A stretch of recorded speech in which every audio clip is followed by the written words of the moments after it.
gözünden olur. Yiğidin iyisi sözünden olur.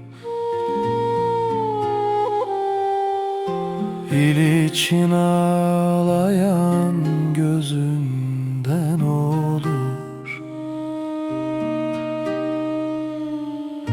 Ağlama hey gözü yaşın sevdiğim.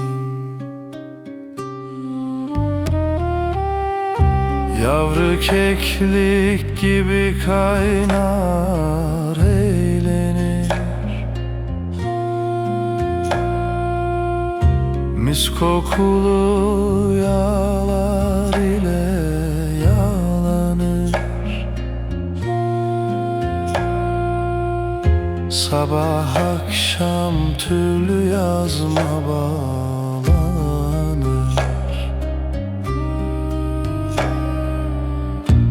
Eğip geçer yeşil başın sevdiğim.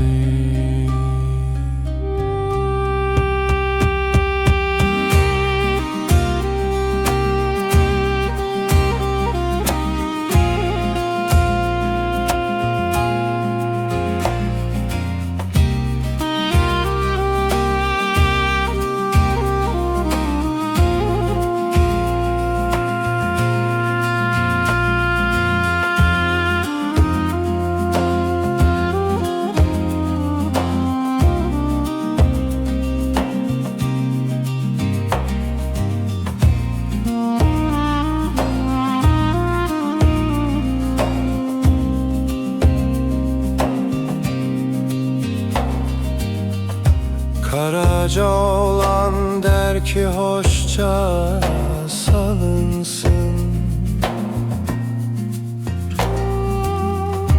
Dursun yol üstünde bacı alınsın.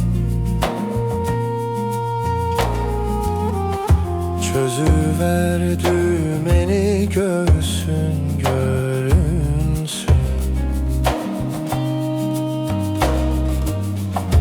Nokta nokta benli döşün sevdiğim.